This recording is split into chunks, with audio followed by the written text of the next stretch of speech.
of your ability on Trey? He's great, actually, very fortunate. It was an awkward landing, but he'll be ready to go.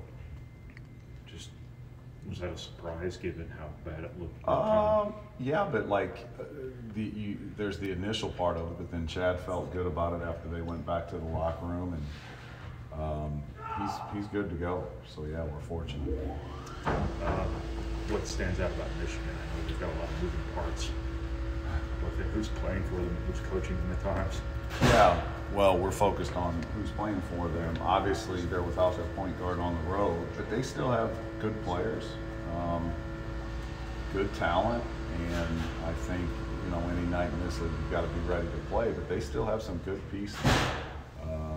Kimwa, the transfer, has been really good for them. Terrace Reed's made strides. Will Cheddar comes in off the bench. Llewellyn he's an established player coming from Princeton. He's just dealing with that, recovering from that injury. But he's done it. He's produced, and he's getting in better rhythm. So Terrence Williams got to be aware of him. Burnett. So they've still got good pieces. We have to prepare the right way and be ready to go. This team, since the Nebraska loss, and I know they shut lights out, seems to have turned a corner defensively a little bit. I know Tony Perkins got going a little bit. I think it's all matchups. I think each game is a little bit different. Nebraska's good with what they do offensively. It causes problems, but each game is a challenge in itself. Sometimes it's matchups, sometimes it's systems, sometimes it's how does that team play. But I think the guys have been pretty solid all year. We have made some strides. It always helps when you make shots. Now, we did make shots at Nebraska. I will say this about that game. I thought out of their 14 threes made, and I think Coach Painter said it, we were in their jerseys on about 10 of them. So give them credit. It was some high-level shot making. But we just have to continue to get better in all areas, really. I think we're doing a better job of taking care of the basketball. And I think that's going to be very important moving down the final stretch of the season. How has your bench defensively embraced its just role of coming in there? You got a couple different guys, Yeah. Mason, Ethan, Yeah. Camden, all these versatile defenders. Well, with Mason and Ethan, there's so much know-how, right? They've just been in so many games. They understand scouting reports. They've been in the league for a long time. Caleb as well. And then obviously Caleb and Cam coming in. While Cam's new to it, both of those guys have a physical presence.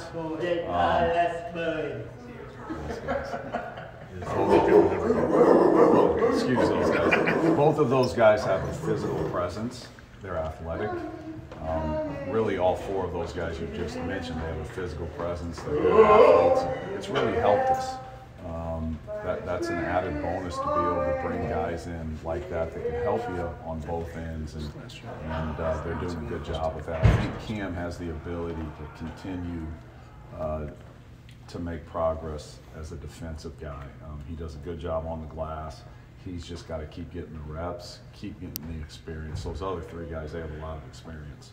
Seems like after losses, you guys have played some of your best ball.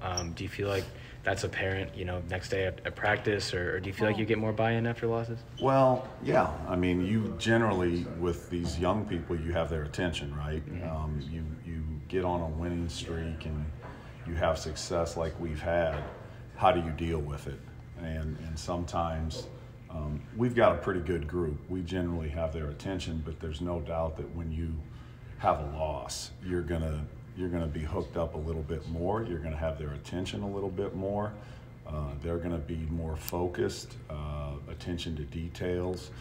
You would rather not have a loss bring that about, but it does. I think the thing we try to do as a staff, and Coach does a good job, is just even when we're winning, hey man, there's issues here. We want to put the fire out. We don't even want the fire to start, right? But like but sometimes it nips you, and then you've got to correct it. And you go back to the drawing board. But we've got a good group. They're easy to coach, so there's no doubt. But I think if you asked any coach that after a loss, you're going to be a little bit more locked in. offensive rebounding has become a really consistent strength of this program. Is that just kind of becoming part of Purdue basketball culture at this point? Is it personnel? Is there anything systematic you guys do to make sure somebody's hitting the glass at all times?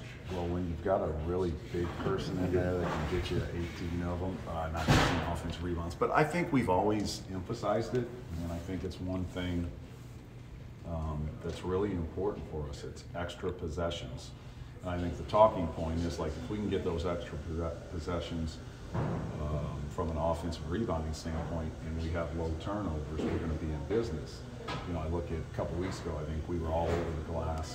Maybe it was a month ago, I don't know, it's a long season, but we were all over the glass at Northwestern, but we turned it over 16 times.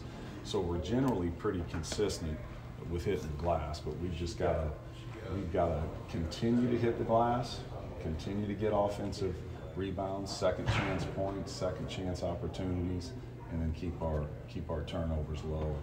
And that's a good recipe for success. I think Cam helps, like coming in. Caleb crashes. Mason is an elite rebounder.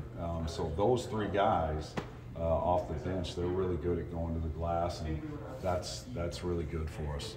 Last year, Braden wasn't a volume shooter as this year, and I know he's struggled the last couple games, but how important is it that he's got that confidence that I'm just going to keep shooting because I'm going to light it up someday? Well, I think everybody talks about confidence, and as a coach and as a staff, you can have all the confidence you want in a player. Nothing's changed with us. We've got a lot of confidence in him. Even last year, it gets down to that person, that individual, having the confidence to step up. They know they've put the work in. So we're not worried about it. He shouldn't be worried about it as long as he's taking good shots.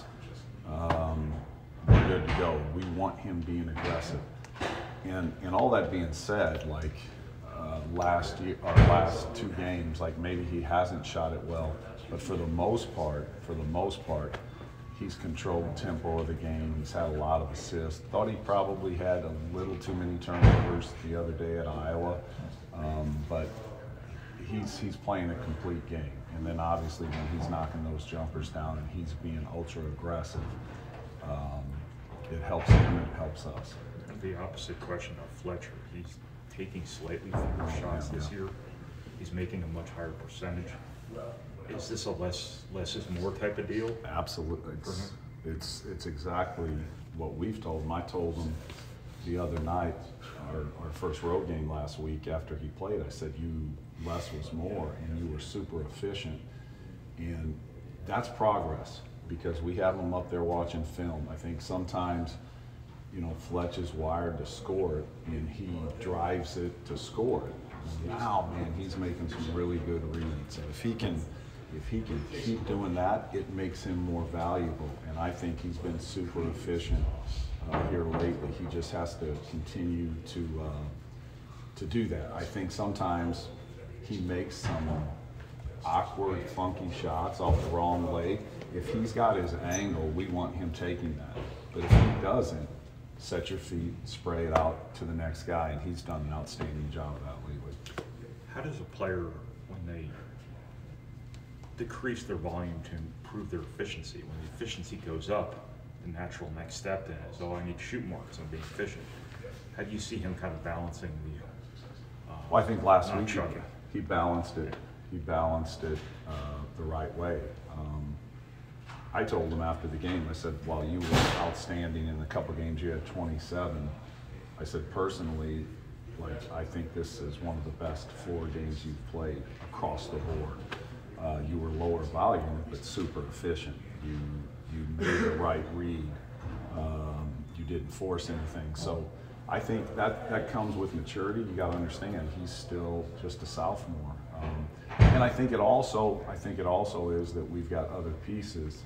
And then as a player, and Fletch is a very confident guy, now all of a sudden he's got confidence in others to make the play. And that's our message. Just make the simple play. We're too good of an offensive team that if we take the right shots, whether they go in or not, as long as it's the right shots, that's what it's about. We've got a good offensive rebounding team, and then just don't turn the basketball over. Make good decisions, make the right play.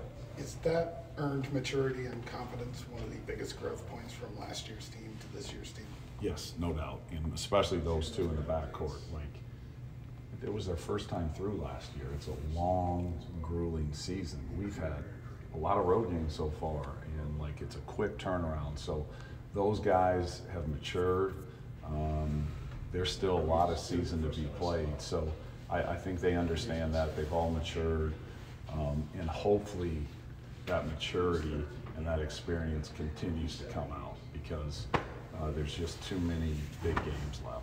When Zach has 3 straight 30-point double-doubles, how do you not take that for granted? Does that still kind of impress you, or are you just used to it at this point? It's really interesting when you think about it, because I was thinking about it the other day. Like, that's what happens, right? This is the norm. This is what this guy does. But I think he plays so darn hard. Like, he really plays hard. He competes, and like, you see that, but we see him every day, and he competes. It doesn't matter if it's at 3 o'clock today. He's going to be hooked up and ready to go. So, yeah, I hope everyone appreciates it. I know we certainly appreciate it. We'll appreciate it some more if he keeps doing it. Like, that's the goal, right? But he's got the ability to do it. He really gets himself ready to play. He's a routine guy. He prepares the right way. So, you know, yeah, we kind of expect it, right? But you shouldn't take it for granted. Seems like he's obviously a very willing passer. He's not forcing things, which I think is the biggest emphasis coming throughout the flow of the game. Yeah, he's doing a good job. He's going to make the right decisions. He's seen every kind of post trap, post double, post triple. He's had the kitchen sink thrown at him. So we have to help him in terms of those 4 other guys getting to their spots so that he can make the right reads.